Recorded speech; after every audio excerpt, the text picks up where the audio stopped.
guys, good morning and welcome back to my channel. कल मेरा economics का paper है। इकोनॉमिक्स का पेपर मैं पहली बार दे रही हूँ। लेट्स सी कैसा होता है। अभी लास्ट मतलब डे है, तो अभी मैं क्वेश्चंस सॉल्व कर रही हूँ। घर पे जाने के पहले मैंने पूरी इकोनॉमिक्स पढ़ ली थी, क्योंकि मुझे पता था कि मैं थोड़ा मुझे गियर अप होने में वापस टाइम लगेगा। Guys, musical jam in the room. परछाइया रे कबीरा रे फकीरा रे कबीरा रे फकीरा रे कबीरा रे फकीरा। इसकी ये क्या है मैं अभी बताती हूँ। ये क्या है, 2 दिन से पॉलिटी पढ़ रही है तो इसके दिमाग में चढ़ गई अब वो। हाँ 1 मिनट। इसका पॉलिटी का टेस्ट है, मेरा इकोनॉमी का टेस्ट है। मुझे इकोनॉमी थोड़ी कम पसंद है, इसको पॉलिटी थोड़ी कम पसंद है। ओह माय गॉड, मुझे बहुत ज्यादा पसंद है और तुझे पॉलिटी बहुत ज्यादा। हाँ मतलब मेरा जो फेवरेट सब्जेक्ट है उसका टेस्ट इसका है, इसका जो फेवरेट सब्जेक्ट है उसका टेस्ट मेरा है। ओह माय गॉड, इसलिए इसकी थोड़ी चक गई अभी। मेरी पॉलिटी से नीचे की पॉलिटी तो मुझे आ गई। मैं खरीदा था तभी। माइंड मैप्स, पिया keeps mind maps weather. Okay guys, कितना काम है। पहले पूरी लक्ष्य पॉलिटी रिवाइज नहीं होती, पर हो गई ना। बोला था ना, पिया ने पूरी पॉलिटी रिवाइज कर ली है guys. Okay guys, it's high time. I should now start starting. ये तेरे पास विजन का एक और है क्या इकोनॉमी का, या एक ही है ये तेरे पास? एक और है। एक और है? हाँ तू एक और खरीद के लाई थी ना। चल मैं फटाफट से खत्म करती हूँ, फिर मुझे वो भी दे दी। हिस्ट्री के 3 है, हिस्ट्री के अभी नीचे है। चलो इकोनॉमी वाला दे यार। मुझे तो पॉलिटी का एक ही दिया है, 2 रही है मेरे से। अबे एक क्या पागल, 4 है मेरे पास पॉलिटी के। तो देना इतनी देर से बैठी हूँ। पर तेरा है तो यही वाला टेस्ट ना। हाँ ये तो वो है जो मैं दे के आई हूँ, ठीक है। उसके अलावा मेरे पास 4 विजन के हैं। तो वो किसके हैं पॉलिटी में? किस पॉलिटी के?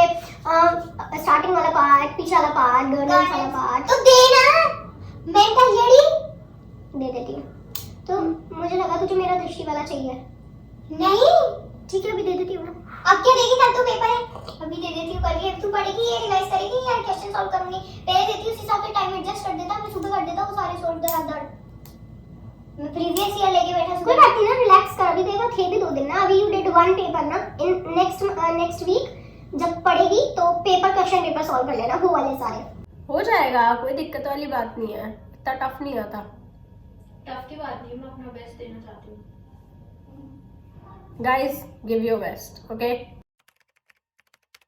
बात बता रही हूँ, आज अगर ये सर्दी कम नहीं हुई ना तो मनुष्य का डाउनफॉल शुरू हो जाएगा, क्योंकि मनुष्य उठ ही नहीं पा रहा है इतनी ठंड में। मैं कैसे उठी हूँ मेरी आत्मा जानती। मैं उठी वापस हो गई। मैंने कहा नहीं आज थोड़ा बोलूँगी, कविता को कि लेट चलते हैं। कविता ने गेट बजा दिया। मैं वापस हो गई थी 15 मिनट और। कविता ने गेट बजा दिया, टक टक टक टक चल। मैं चपक के उठ गई। मैंने कहा हाँ यार चल ही लेते हैं, 1 बजे तक आ जाएंगे, कपड़े भी धोने हैं। नेक्स्ट टाइम से यू सी नेक्स्ट एग्जाम मेरा तुम देखना, मैं जल्दी सोऊंगी जल्दी उठूंगी, promise. Really need to eat something. Oh shit, मैंने गेट रेडी विद मी सब रख लिया। चश्मा रखना भूल गई, चश्मा नहीं लेके गई तो मेरी परफॉर्मेंस 100% गिर जाए। मैं टाइम पे रेडी हूँ, कविता लेट है। That's what. मैं इतनी बड़ी बेवकूफ़ कैसे हो सकती हूँ? मैं पता है हर बार बिना आंसर की और बिना सॉल्यूशन वाला पेपर लिए आ जाती थी और ये सोचती थी कि वो तो मुझे मेरे नंबर पे मैसेज कर देंगे ना आंसर की, मुझे क्या ज़रूरत है। तो लेट जागी हूँ लेकिन जाग गई हूँ। और आज मैं मैंने जितने भी टेस्ट दिए उन सब की आंसर की और आंसर सॉल्यूशंस वगैरह मैं सब लेके आ गई। आज मैं अपना सब चेक कर लूँगी। स्टार्टिंग के 2 का तो मुझे रिजल्ट पता है अपने, उन्होंने मुझे रैंक वैंक सब कुछ भेज दी थी, राइट एंड रॉन्ग कितने, दिस एंड दैट मुझे सब पता है। लेकिन बाद के जो 2 मैंने दिए थे 24 और 31 को, उनका मुझे नहीं पता और मैं आंसर की ले आई हूँ। मैं खुद चेक करूँगी। अभी तो मैं तुम्हें अभी का बता देती हूँ क्या सीन किया है मैंने। बहुत कुछ आया था यार, बहुत कुछ। लेकिन मैं तुमसे कुछ ऐसे क्वेश्चंस बस डिस्कस करूँगी जो मुझे लग रहा है कि मुझे कर देने चाहिए, और उसके अलावा बाकी जितने भी इंपॉर्टेंट क्वेश्चन थे वो सब मैं यहाँ पे स्लाइड शो में लगा दूँगी। इसके बाद मुझे 1 मिनट में माइक लगा लेती हूँ। मैं माइक लगा के बात करती हूँ तो तुम्हें मेरी आवाज़ क्लियरली आएगी, क्योंकि एक्चुअली बाथरूम में कोई नहा रहा है ना। आई रियली होप अब आवाज़ बेटर हो गई होगी। ओके तो अब मैं तुम्हें वो सारी चीज़ें बताऊंगी जो मुझे आती थी, ठीक है। और उसके बाद ऐसी चीज़ें जो डाउटफुल थी, जो मुझे थोड़ी कम आती थी, वो सब मैं स्लाइड शो में ऑब्वियसली आगे लगा दूंगी, उसी में वो इंपॉर्टेंट भी होंगे। तो एक तो था base erosion and profit shifting BEPS, जो कि मुझे बहुत अच्छे से पता था। एक जो बहुत ज़्यादा ट्रेंडी है, मतलब समझ रहे हो, एंजल टैक्स, वो पूछा था, लेकिन मेरे को थोड़ा डाउट था इसमें, ठीक है। एक था स्ट्रेटेजिक डिसइन्वेस्टमेंट, क्या होता है, जो मुझे आता था। ठीक है, मतलब आते बहुत सारे थे, तुम ये मत सोचना कि मैं 2-4 का नाम लूंगी तो मैं वही करके आई हूँ, मुझे आते थे, लेकिन अभी मैं तुम्हें थोड़ी बहुत ही चीज़ें बता रही हूँ। डाउटफुल एसेट्स पता थी क्या होती है। प्रायोरिटी सेक्टर लेंडिंग के बारे में मैं सब कुछ पढ़ के गई थी, बेसल नॉर्म्स, बेसल अकॉर्ड, ये सब मुझे पता था। और एक ये था प्रधानमंत्री जन धन योजना। फर्स्ट ऑफ ऑल मुझे इसके बारे में हर एक पॉइंट क्लियर नहीं था, तो ये क्योंकि 10 बार पूछ लिया इन लोगों ने, तो मैं अब ये अच्छे से करके चले जाऊंगी। प्रधानमंत्री जन धन योजना, कौन इंसान है जिसको मतलब सारे धर्मों की सारी नॉलेज हो। एक कोई रिलीजन होता है ज़ोरोस्ट्रियनिज्म, मैं बता रही हूँ उसको हिंदी में क्या बोलते हैं, ज़रथुस्त्र, पारसी। ज़ोरोस्ट्रियन पारसी लोगों को बोलते हैं, शिट यार, ये तो मुझे हिंदी में देख लेना चाहिए था। लेकिन फिर भी अगर मैं देख लेती कि ज़ोरोस्ट्रियनिज्म जो है वो पारसी लोगों को बोलते, तो भी मुझे ये तो नहीं पता था कि उनके वहाँ पे टावर ऑफ साइलेंस क्या होता है और उसका क्या पर्पस होता है, मुझे नहीं पता था। ओके, तो एक तो ना बहुत ज़्यादा कॉन्सेप्चुअल क्वेश्चंस थे, क्योंकि ऑब्वियसली इकोनॉमिक्स थी, तो वो सारे क्वेश्चन थे कि अगर तुम रुपये का इंटरनेशनलाइजेशन कर दोगे तो क्या होगा, हमारे चाइना के साथ ट्रेड डेफिसिट इतना ज़्यादा क्यों है, रीजंस थे, इनमें से कौन सा रीज़न है, कौन सा नहीं है, अगर इन्फ्लेशन बहुत ज़्यादा हो रहा है तो कौन सा एक मेथड होगा जो कि सबसे ज़्यादा कॉम्प्रहेंसिव होगा मेजर करने के लिए कि इन्फ्लेशन ज़्यादा है कि कम है।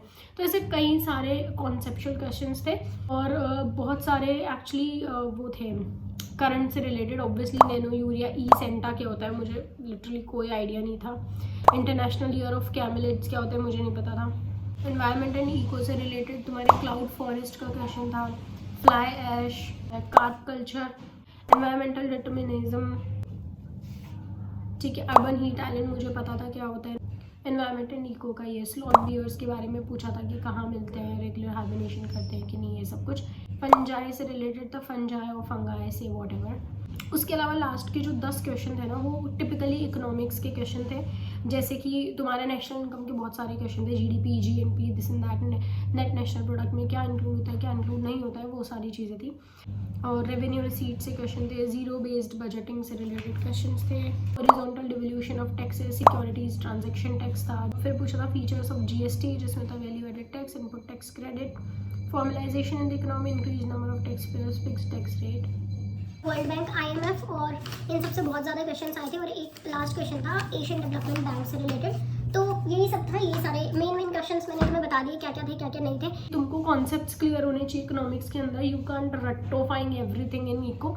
तुमने अगर एक बार कोई चीज़ समझ ली तो तुम सारी चीज़ें फिर कर लोगे दिमाग से। एनवायरनमेंट एंड इको के अंदर बहुत ज़्यादा चीज़ें ऐसी है जो कि तुम्हें कुछ स्पेसिफिक चीज़ें याद करनी पड़ती है, Ramsar, wetlands, water bodies, heritage sites, this and that, ये सारी बहुत सारी चीज़ें होती है इको में ना, जो तुम मतलब समझ नहीं सकते, वो तुम्हें रखनी पड़ेगी।